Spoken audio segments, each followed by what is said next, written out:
What is the ballsiest thing you've ever handed in as a project or assignment in school? In sophomore English we had to memorize a work by an inspirational person. I went after people that did excerpts from MLK speeches and presidents' memoirs. I memorized There's a Rocket in My Pocket by Dr. Swiss. I don't remember my grade, but the looks on everyone's face will always remain with me. I don't know how you could get a bad grade on it. It's a work done by an inspirational person. Senior year of high school, a good friend of mine stood up in English class and recited the intro verse to Lose Yourself by Eminem in place of regular poetry we were supposed to be writing ourselves. Teacher thought it was about him wanting to be a stand-up comedian and loved it. I'm still amazed to this day how the class collectively kept it together. I copied some song that was playing on Much Music at the time for a poetry assignment. Teacher cried while reading it and thought I was suicidal and made me see the school counselor. Most fricked up part is I got a C because the imagery wasn't strong enough. B, it made you cry. So when I was in 7th grade I played a ton of PS1 video games. Anyways, in my English class we were to do so many book reports on our choice of books. So instead of doing my reports on books, I did them on the video games I was playing like FF7 and Resident Evil. It worked, they never seemed to notice.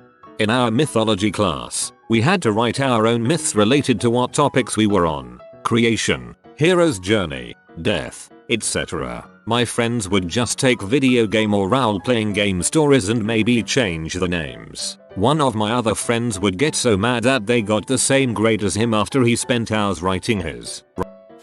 In 9th grade art class, we had weeks to create a life-sized human art thing. Not really a statue, but not really a mannequin. Anyway, the point is, we fricked around for about 80% of the time, and were not even close to being done. We just had pieces of this dude all over the place. When it was time to present, we just threw them on the ground and said he got hit by a train. Teacher gave us an A. You could have saved yourself a lot of trouble by not turning anything in and saying he was on Malaysia flight 370.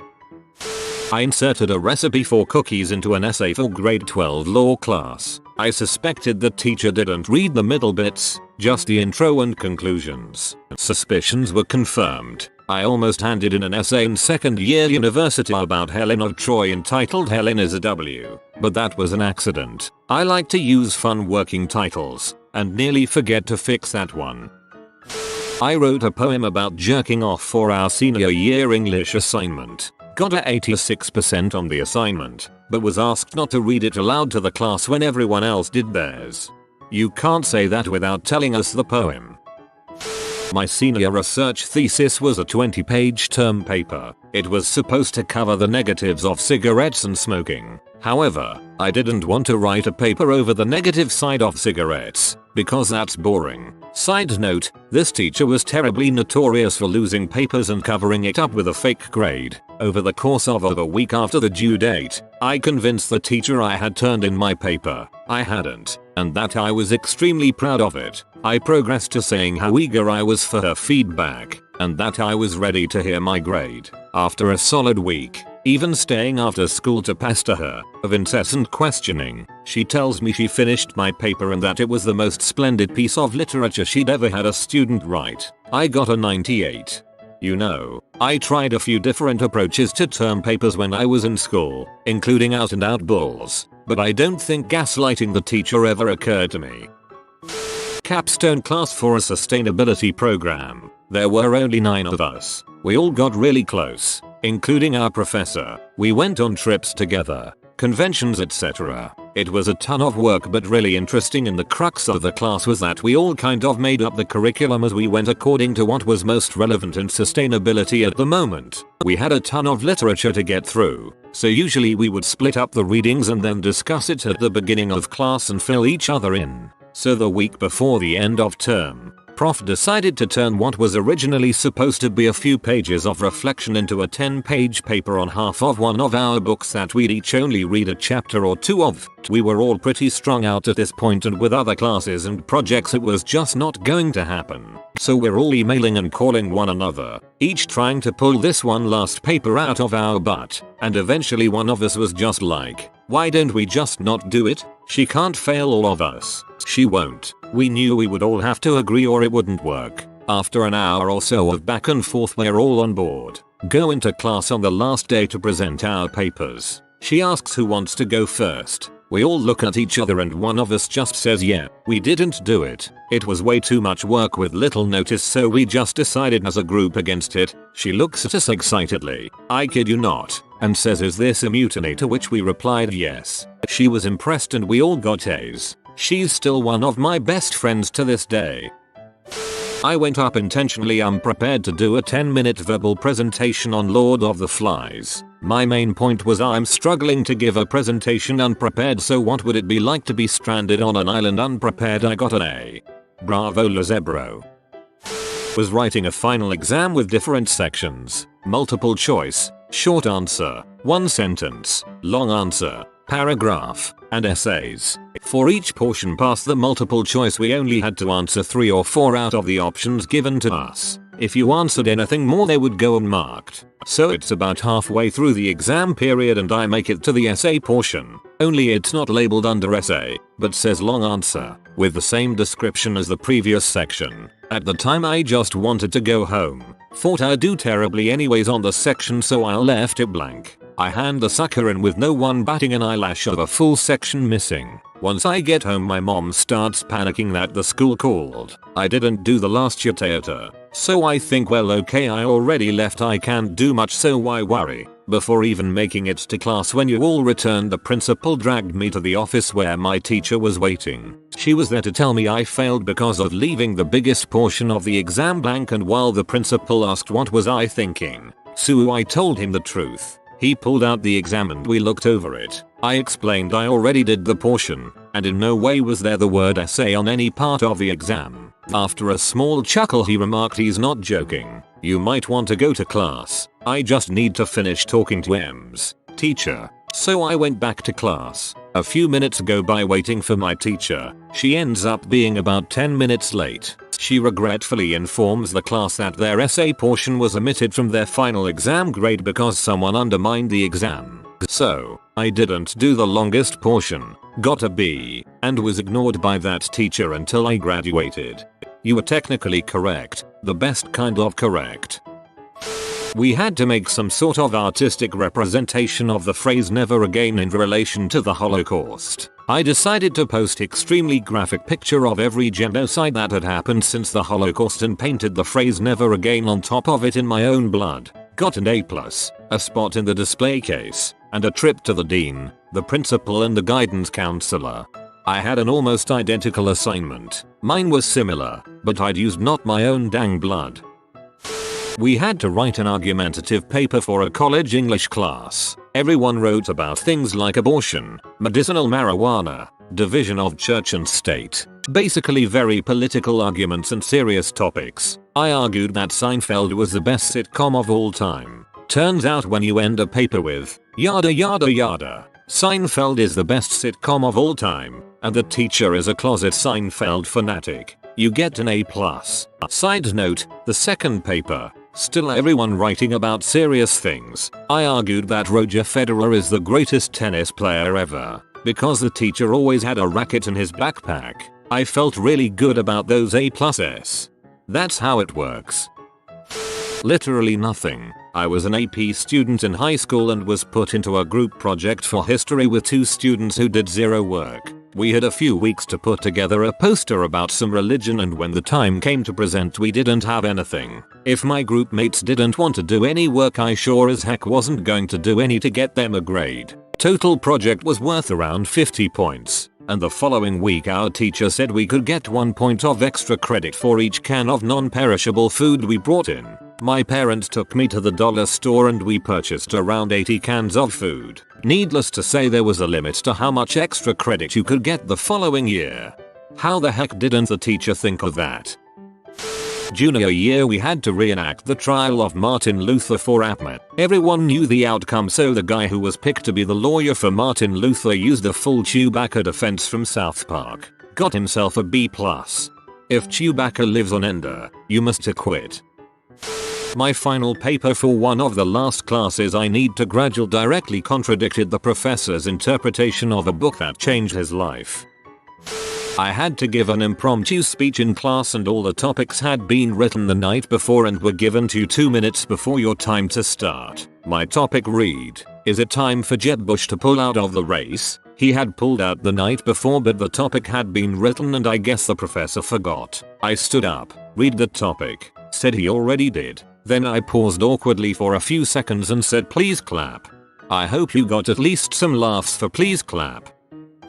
It was actually my best friend back when we were in high school earth science. 15% of our overall class grade was to do a presentation about anyone who's made significant contributions to the field of earth science and astronomy. I, being the science nerd, made my presentation about Kepler. My friend's presentation was about Billy D. Williams. The first slide was a portrait of Lando Calrissian. The rest of the presentation was 10 minutes of Lando's activities in The Empire Strikes Back, ending with a video clip of scenes where he flirts with Leia. My presentation got a B. My friend got a freaking A. Granted, our earth science teacher was a car mechanic for 20 years before being a teacher. We're still not sure what her credentials for teaching that class really were. This was 12 years ago. I still give my friend crap about it.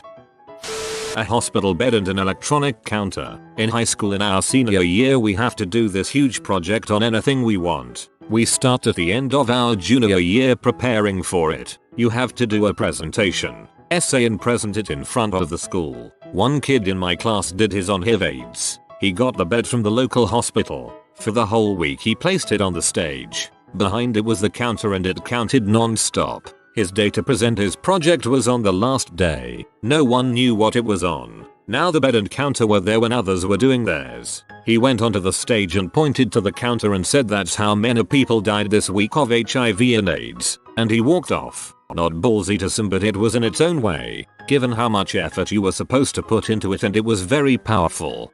Although powerful on its own, and it certainly did take some effort to actually get a bed and a counter for a week, it still seems like a pretty lazy presentation. I feel like that would have been a very powerful attention-grabbing tool at the start of a presentation, and he could have gone on to talk about HIV/AIDS more. One time I cited a website that I had created in a paper. Also one time in middle school I was supposed to do a book report on Bridge to Terabithia and I only read a few chapters and winged it. I wrote about how happy the book was since the kids had made up this fantasy world. If you have been too busy for the last 37 years to read Bridge to Terabithia, then spoilers, it's not a happy book. A little girl dies. My teacher had words with me. In grade 12 I didn't want to read a book of my choice for a book report so I just found some random book and made up my own story and own quotes from the book to fit what I needed to include in my paper. I got a B. I was talking to a couple friends in chemistry class about guar instead of doing work, but my teacher asked us what we're talking about. I was honest. Guar, she replied. Like, guar gum we said. Yes, guar gum. She assigned us a presentation on the topic. We made up the presentation at lunch on the day of the report. Total balls. Like, guar gum, derived from the Guarensis ricketa tree, was discovered by chemist Hyman Roth in New Guinea in 1912. The presentation lasted about 10 minutes, and she knew it was balls, but she was as weird as us and probably appreciated the comedy of the situation and the story it would provide at dinner that night. So that's how Roth made his fortune, and I was thinking it had something to do with mafia.